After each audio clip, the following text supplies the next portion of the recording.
পূর্ব মেদিনীপুর জেলার প্রাচীন শহর তাম্রলিপ্ত, অধুনা তমলুক।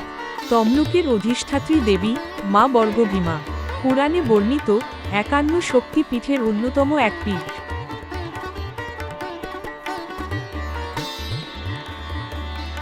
পুরাণে কথিত রয়েছে, দক্ষ যজ্ঞে সতীর দেহত্যাগের পরে তার বাম পায়ের গোড়ালি সুদর্শন চক্রে খণ্ডিত হয়ে এই স্থানে এসে পড়ে।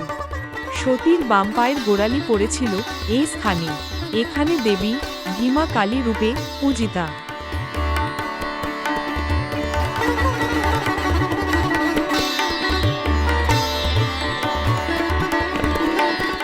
এই মন্দিরের উল্লেখ মহাভারতেও রয়েছে।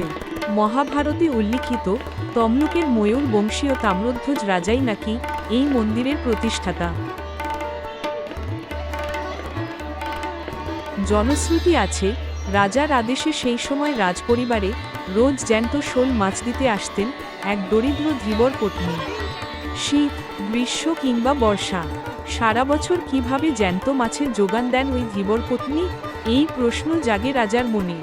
রাজা চেপে ধরতেই গোপন কথা ফাঁস হয়ে যায়। ধীবর পত্নী রাজাকে জানান, জঙ্গলে ঘেরা একটি কূপ থেকে জল ছিটিয়েই রোজ মরা শোল মাছকে জ্যান্ত করে তিনি রাজ দরবারে হাজির করতেন।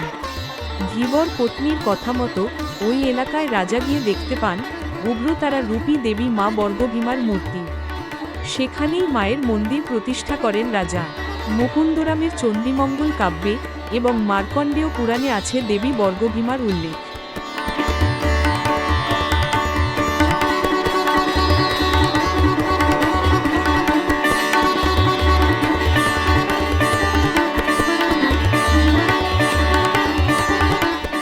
ওড়িশি স্থাপত্যের আদলে এই দেউলের উচ্চতা প্রায় ৬০ ফুট। মন্দিরের দেওয়ালে টেরাকোটার অজস্র কাজ। তার মধ্যেই মন্দিরের গর্ভগৃহে কালো পাথরে তৈরি মায়ের মূর্তি বিরাজ করছে দেবী উগ্রতারা রূপে। দীপান্বিতা অমাবস্যায় রাজরাজেশ্বরী রূপে পূজিত হন দেবী বর্গভীমা। তমলুকে অতীতে কোনো শক্তি পুজো হতো না, শুধুমাত্র দেবী বর্গভীমার পুজো হতো।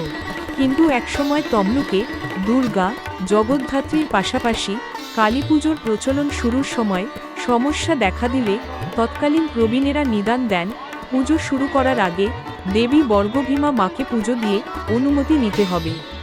ক্লাব, প্রতিষ্ঠান হোক বা বাড়ি, প্রথমে দেবী বর্গভীমা মাকে পুজো দিয়ে অনুমতি নিয়ে শুরু হয় পুজো। মন্দিরের বয়স নাকি ৫,০০০ বছরেরও বেশি। মন্দিরের ইতিহাস বর্ণিত মহাভারতে ৫১ সতীপীঠের অন্যতম পীঠ দেবী বর্গভীমা আজও পূজিতা হন আচার মেনে।